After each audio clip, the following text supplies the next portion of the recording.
nom du Père et du Fils et du Saint-Esprit. Amen. Viens, Esprit Saint, sanctifie-nous. Viens, Esprit de force, fortifie-nous. Viens, Esprit de piété, réjouis-nous. Viens, Esprit de science, enseigne-nous.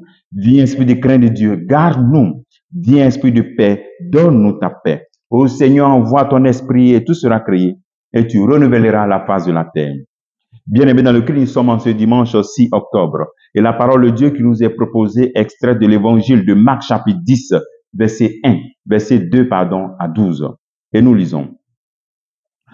En ce temps-là, les pharisiens abordaient Jésus et pour le mettre à l'épreuve, ils lui demandèrent, est-il permis à un mari de renvoyer sa femme? Ou Jésus leur répondit, que vous a prescrit Moïse? Ils leur dirent, Moïse a permis de renvoyer sa femme à condition d'établir un acte de répudiation.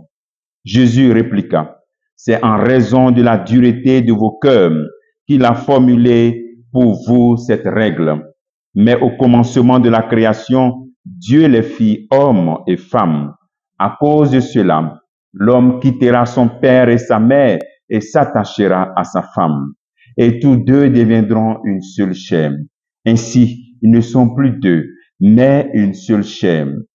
Donc, ce que Dieu a uni, que l'homme ne le sépare pas.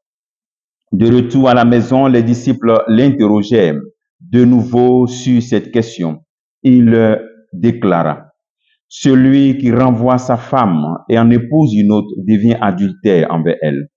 Si une femme qui a renvoyé son mari en épouse un autre, elle devient adultère. Acclamons la parole de Dieu. Louange à toi, Seigneur Jésus. Voici un peu cette parole que nous connaissons bien, que nous avons beaucoup écoutée, mais c'est comme si on n'a jamais écouté cela. Lorsqu'on voit ce qui se passe, Jésus nous ramène au projet originel de Dieu. Dieu qui a voulu l'homme et la femme unis. Dieu qui a voulu cela. Dieu qui n'a pas prévu de divorce ni de séparation. Donc, le premier appel, il faudrait que toi, en tant que chrétien, que tu crois au mariage. Souvent, on ne croit plus au mariage parce qu'autour de nous, on voit des gens qui se séparent et tout cela, on pense que le mariage... Non, Dieu ne peut pas établir un sacrement et puis cela est impossible de se réaliser. C'est nous qui avons l'oreille dure. C'est pour ça que Moïse a donné l'acte de répudiation ici, au peuple de Dieu, parce qu'ils étaient vraiment trop durs. Mais aujourd'hui, nous avons reçu Jésus-Christ. Et Jésus-Christ nous dit, il faut revenir à l'idée originelle de Dieu. Donc, l'appel que le Seigneur nous fait en ce jour, c'est de quitter les conceptions mondaines, les dispositions mondaines, ces dispositions mondaines, et puis de revenir au projet de Dieu. Les dispositions mondaines, les gens disent ceci, les gens se comportent comme ça. On ne peut pas rester en train de copier le monde. Si on a reçu Jésus-Christ, on ne peut pas copier le monde. Il dit, l'homme quittera son père et sa mère, s'attachera à sa femme. C'est fort. S'attacher. S'attacher. C'est-à-dire, imagine que vous êtes deux attachés. Et c'est pour ça que souvent, quand j'accompagne le couple, je leur dis, toi, l'homme, tu es responsable de la vie de ton couple. Tu quittes ta maison pour t'attacher à ta femme. Voilà. Et Éphésiens 5 nous dit cela aussi. Un homme, aimez votre femme comme le Christ aimait l'église. Il s'est livré pour elle. Chacun a sa responsabilité. Mais prends ta responsabilité d'homme. Tu t'es attaché à ta femme. Et sauve ta famille. Et prends soin de ta famille. De la même manière qu'au début du film, vous avez commencé et qu'il n'y avait personne. C'est pas maintenant on va appeler des gens venir régler les problèmes. C'est qu'il y a quelqu'un qui ment. On ne peut pas rentrer dans le mariage devant Jésus-Christ et puis rentrer encore dans le mensonge. Construire notre vie sur le mensonge. Il faut dire ça suffit. Parce qu'il ne sait même pas quand je vais mourir. Tu t'attaches. Quand vous êtes attaché, comment on est attaché?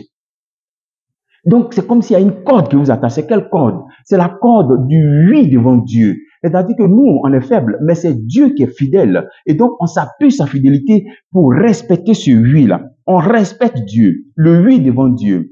N'ayons pas peur donc des oui définitifs, parce qu'on le fait devant Dieu. Et donc, quand on est connecté à lui, on est capable de respecter ce oui définitif, parce que c'est lui qui nous donne la grâce de respecter tout ce qui est définitif, parce que lui, il est éternel. Voilà, il est éternel, il est sans fin. Donc, on est liés l'un à l'autre. Donc, il y a une communication.